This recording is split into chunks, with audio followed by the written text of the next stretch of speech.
Hello everyone, I am back once again, and in this video I'm going to be going over week 7 of the G7ML League. My opponent for this match is going to be Yanks105, representing the New Jersey Pikachu team, and this is going to be his draft alongside with mine's. You fellas can make the comparisons all you want. As for me, I'm not going to really waste my time going over it, just because for me there's really no need to, and it's the least of my concerns. However, before I get into the match, I actually wanted to quickly explain that this match was actually live recorded, but it's not going to have any live commentary whatsoever, just because this was also one of those matches that was giving me connection issues, as have been the previous several matches that I've had for this league so far. Although I was able to do live commentary for a good chunk of them, this one was just one that I really couldn't stand. Plus, I was also getting just straight up annoyed with the constant reintroduction of my, of my videos. Basically, every time I had to re-record everything because everything kept disconnecting and whatnot. So, I was just getting really annoyed with that, and I just decided, you know what? Okay, I'm just gonna live record it, and if it keeps on disconnecting, we just keep on re-recording. So because of that, no live commentary whatsoever. And when the recording finally goes through completely, like as in the match is finally, fully recorded and everything is completely finished, we can just either commentate it. Like, we could do post commentary, obviously that's a no-brainer, but I could post commentate it with the live recordings or with a battle replay. And for this match I decided to actually go with the post commentary with the live recording approach, because I still kind of want to give off the vibe that I was doing live commentary, even though I'm obviously not, as I'm explaining here basically. So yeah, that's basically all I gotta say. Other than that, I think we should be, good to go. So, yeah, stay tuned. Alright, here we go. So here I'm about to pull out my team. It's right here, as you can see.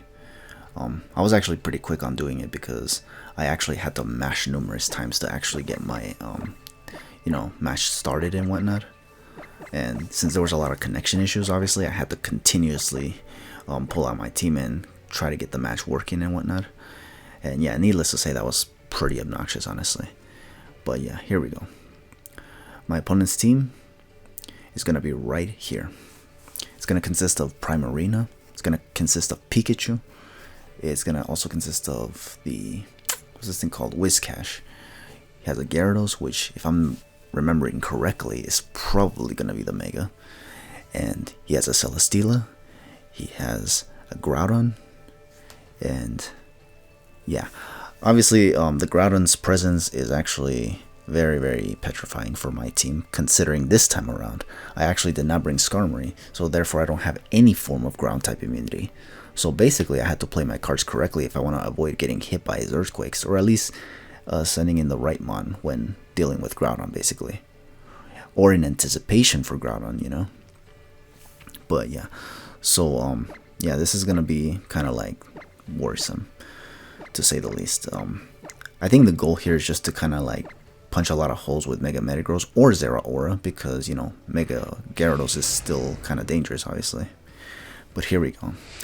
By the way, I'd like to point out that I actually do miss the battle poses from Sun and Moon, honestly. It's one of the things that I never liked about Sword and Shield, was that they took out the battle poses for Wi-Fi matches. I'm guessing because instead of showing the battle poses at the start of the match, or at least at the, initiation of a Wi-Fi match, they actually now showcase league cards instead. And I guess you can use those to pose, but, I actually like the in-battle pose, because it kind of gives every battler a unique, flavor about them, But that's just one of the things I have complaints about later Pokemon games after Ultra Sun and Ultra Moon. But either way, here we go. So my opponent is going to actually lead off with the Primarina. I lead off with Tapu Lele. Now the reason I did this was because I actually have Energy Ball in this Tapu Lele. I don't remember if I actually also packed Thunderbolt as well, but I know that I had Energy Ball, and I went for it here. The only switch in this guy had to an Energy Ball was the Celesteela, but again, he has to be worried about the potential Thunderbolt coming from me as well. It was a lot of 50-50s here, because if he predicted the Thunderbolt, he could have also switched into Groudon, which I actually was more afraid of than Celesteela, which is why I decided to go for the Energy Ball ultimately. The Primarina does survive. I don't remember this Tapu Lele was Specs or not, but I know it's choice for a fact, honestly. So yeah, as for Primarina, I also don't know if it's choiced or not, if it's Specs or not, but this Shadow Ball wasn't enough to take my Tapu Lele out either, honestly. And here I was going to try to finish off this Primarina, if not just do damage to whatever he decides to switch in. And he decides to send in the Pikachu, which is going to definitely take it out, obviously, in one hit.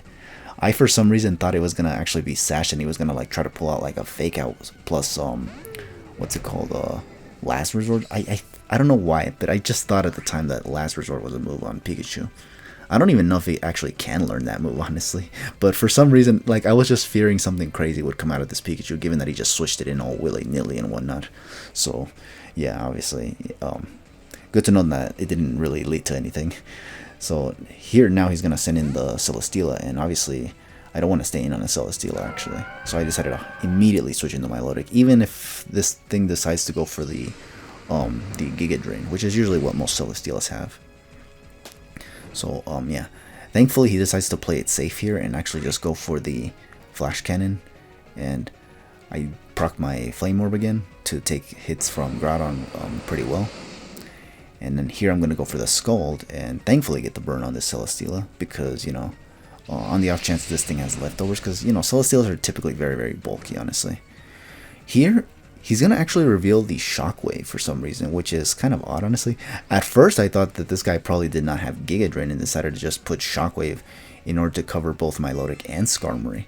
But honestly, Flamethrower is very good for Skarmory, honestly, which I think this Celesteela, if I'm remembering correctly, can learn.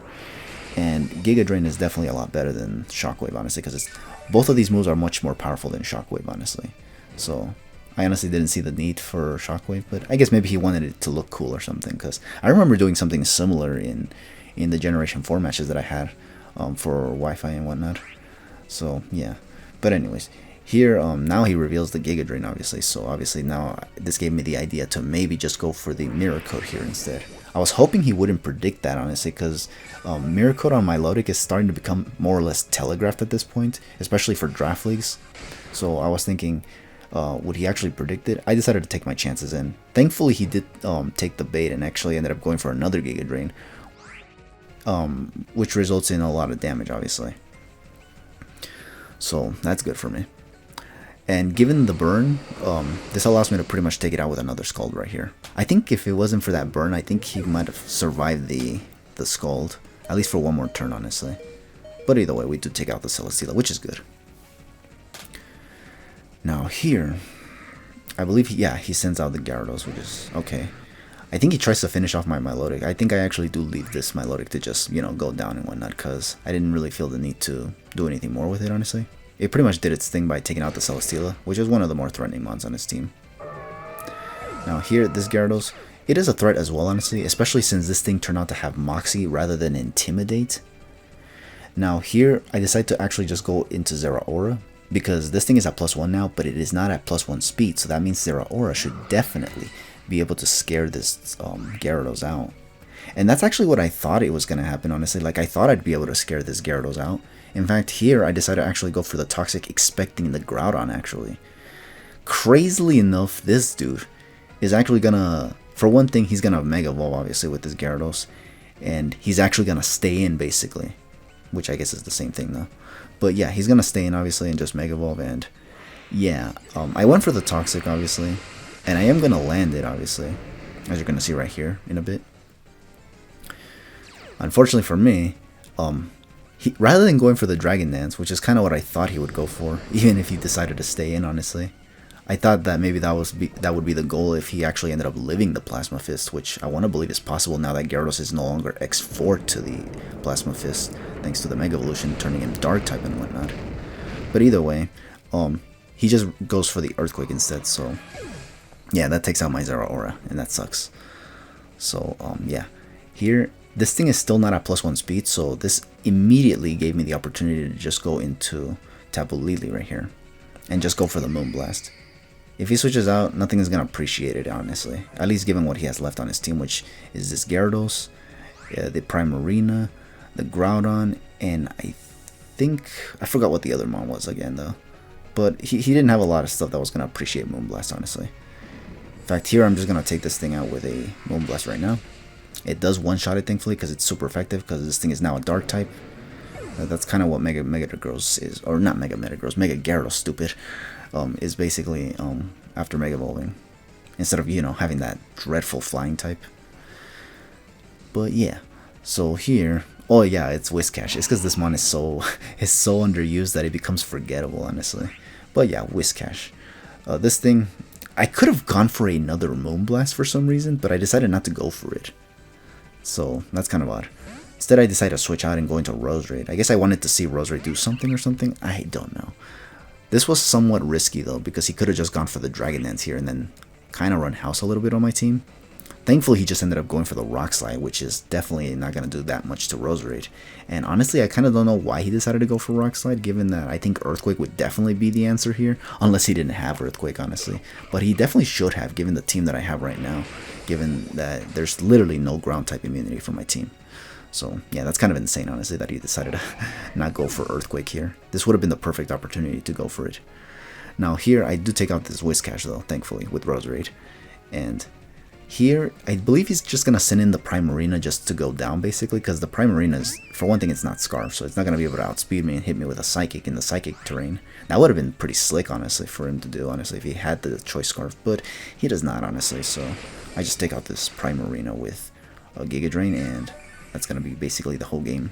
Well, kind of, because he still has the Groudon, honestly, but this Groudon is going to be, yeah, at first it did seem like it was gonna be scary, honestly, because I thought I was just gonna lose the Roserade and then take a bunch of hits from my other mons and then just kind of put a stop to my run basically here. But he does something particularly interesting right here. So I'm gonna go for the Giga Drain. I did run the risk of losing the speed tie here because I think Groudon and Roserade have the same speed stat. So yeah, this was somewhat of a risk. I do end up going for it and just go for the Giga Drain. I do outspeed, whether it be because I won the speed tie or because he didn't invest any speed whatsoever. But I do outspeed it and do get a decent amount of damage. He had a Rindo Berry on this thing, just like he did with the Whiscash. Although I think it's much better here for the Groudon, since it does allow it to take the Giga Drain very well. Unlike the, you know, the Whiscash, which absolutely cannot take any grass move, even with the Rindo Berry. Now here, this is what I meant that was kind of like odd, honestly here. This Groudon, rather than going for the Earthquake once again, he decides to just go for Shadow Claw. Again, if he doesn't have Earthquake on this thing, it's kind of like, why? Because Earthquake is pretty good. Even if I brought Skarmory, that Earthquake could have definitely put pressure on my team, especially when I choose to not bring it, you know, because, you know, it hits a lot of my team really hard, given the attack stat that Groudon has. I don't know. But either way, we took out the Groudon with the Roserade, and that was actually kind of cool because at the end of the day, this was somewhat of a late game Roserade sweep. Although I think it's kind of a little unrealistic, honestly, like, just because, honestly, I don't know, I feel like it's not very easy to get late game sweeps like that with Roserade, at least not when there's an Uber involved, honestly. But yeah, it is what it is. Thankfully, we won this match nonetheless, and I believe it was 4-0 or something like that, I don't know. But yeah, we won, which is what matters. Thank you all for watching this match. Hopefully we get to the next match as soon as possible. For now, just take it easy and have yourselves a good one.